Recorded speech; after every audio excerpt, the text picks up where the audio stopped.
Kenyans, we have a problem. We need to talk. We have a country to maintain, and we have a leadership space and a huge gap that has been created by our politicians. It's so unfortunate that everyone in this country who, as long as is speaking about politics, is referred to a leader. Unfortunately, far from it, most of them fall. It's so unfortunate that we can have leaders who are so disconnected. And I don't know why I keep on calling them leaders. These are just purely misleaders, and just they're doing their job. They're just politicians. They are so disconnected from the reality to the point whereby one will say one thing today and in coming days do exactly the opposite of what they said.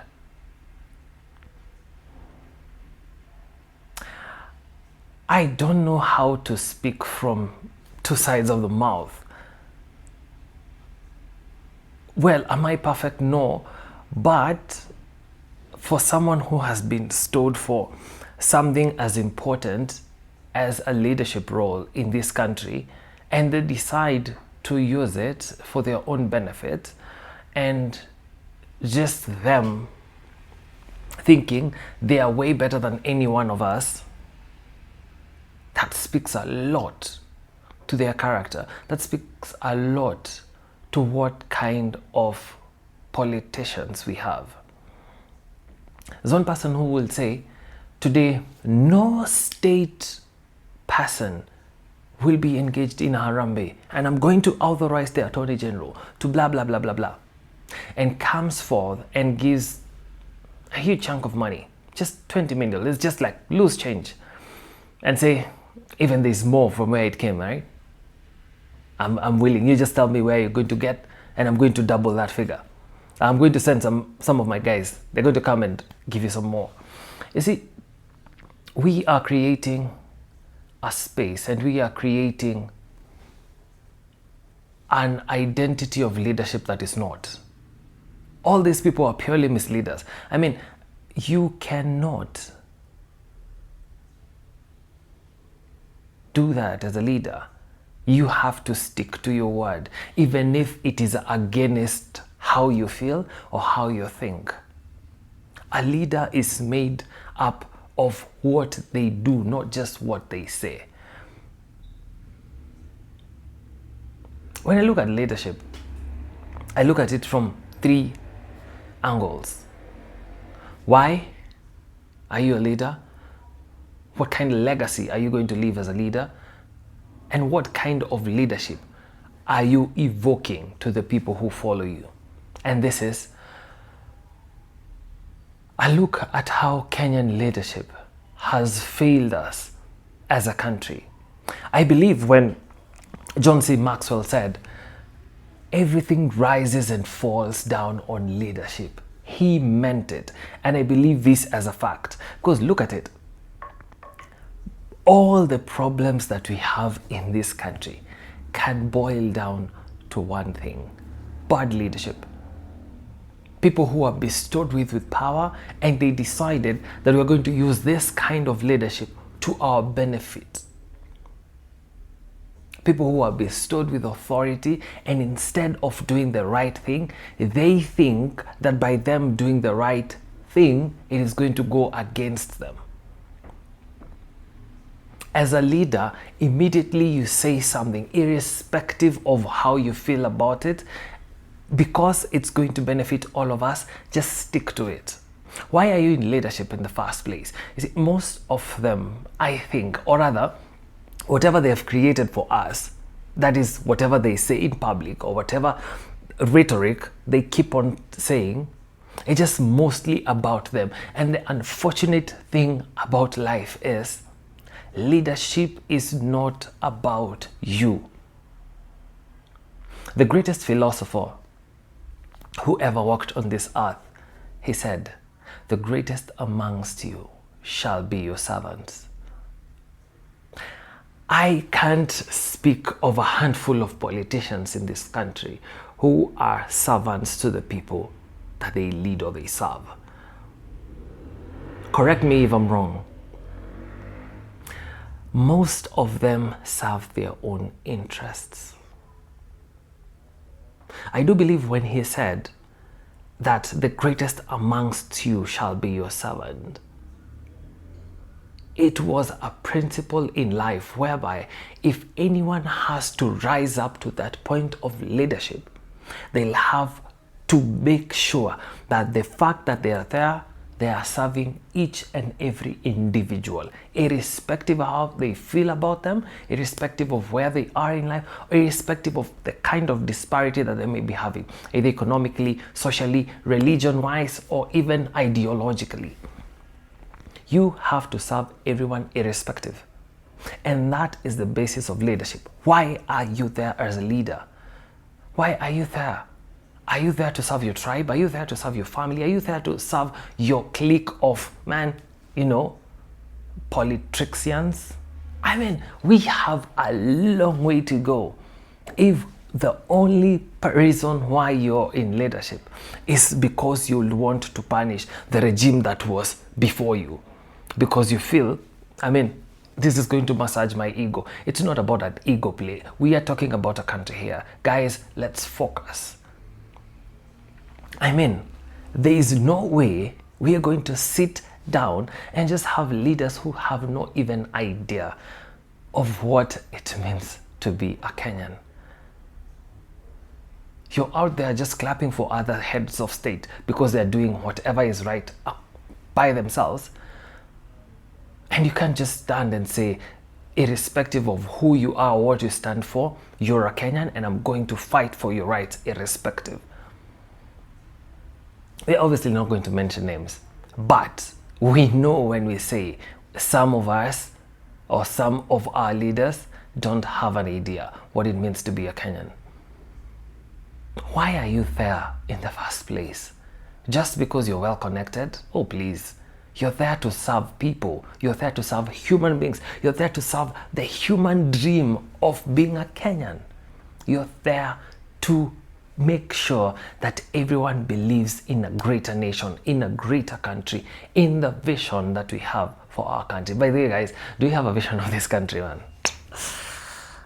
I think we have a long way to go. The second place or dimension that I look about leadership is, what kind of legacy are you going to leave? Are you going to be there as a leader and everyone wishes that the next time you step out of stage, we are throwing a bash, a proper one? Because you're there just misleading people. You're there just doing everything for yourself and for your selfish interests. What kind of legacy do you want to leave for us? The future generations are going to read about the history. 2024, Kenya went to the streets. Kenyans went to the streets. What did you do to them? What kind of legacy are we going to read 10, 20, 30 years from now? You're the people who decided to sell this country. You're the people who decided that some life is important, but others, well, we can deal about them. We can throw in some few shillings and say sorry to them. Really? We are going to go back to the days whereby we look back at our history and saying, this is a place that we don't want to go back, where someone just holds their baby and they die as they're waiting for their babies to be sorted in a medical facility. Oh goodness, Lord, we just need to shape up the leadership of this place. There's no way we can throw in billions of dollars in a system that is going to manage a healthcare system that is not working. Guys, we need to shape up. What kind of legacy do you want to leave for this country? Am I sad? Or have I lost hope about this country? I think no. I don't think I've lost hope in this country, because There are so many young leaders who are coming up. And by young, I don't mean that they are so young not to lead. I remember Paul when he said, do not let anyone despise you because of your youth. You're not too young to lead. You can leave a legacy no matter how young you are, no matter how age does not mean anything, by the way, guys. You can rise up to the point of leadership, irrespective of how young you might seem. Your ideas are not invalid just because of your age. Your ideas are extremely valid. Rise up, stand up. You're the hope for this country. You can do, and not let anyone just call you a child. Please. You can decipher things. You can think through things. You are taken through school. Like, you can see through BS and say, man, I'm calling out this BS because you guys, you're not doing this for the legacy of this country. What kind of legacy are you leaving? Are you raising up leaders who are going to challenge you and you're going to listen? One great quality of a leader is they listen. Kile tunasemaga huku, ground inasemaje. Buddha, you can just be all about there in rooftops za gari, but you can't just take a minute and listen to these people. You're the one who's always talking, but you can't take a minute to listen and ask, what are they really saying? I promised them this. What do they feel about this? We don't have leaders who listen, and that's why they can't build any kind of legacy. The good thing about legacy is, irrespective of either a good or a bad leader, you will end up leaving a legacy. A good or a bad legacy. That's a fact.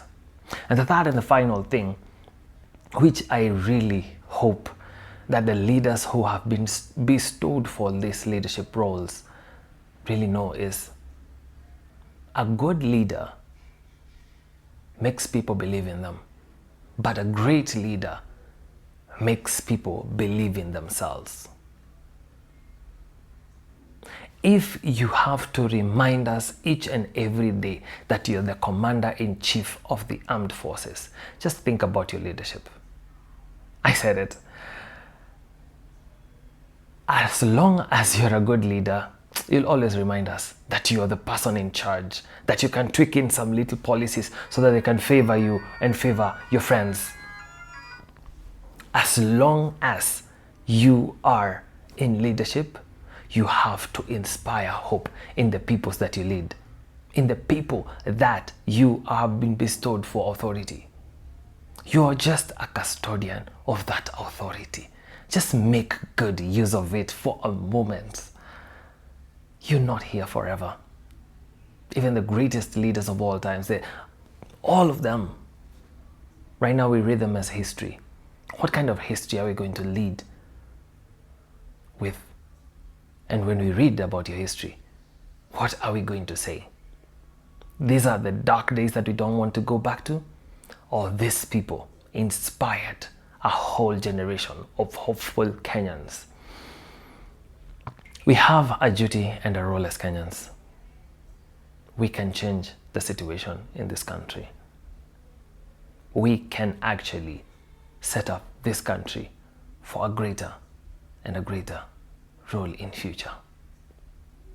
I believe that we still have a long way to go, but am I losing hope on this country? Not at all. I'm very hopeful for a beautiful country. If I felt as if I'm ranting, it's the passion of this country. We can make it, we can get it done. This country is destined for greatness because we're going to be the leaders that are going to stand up and take up the stage. Till next time, peace.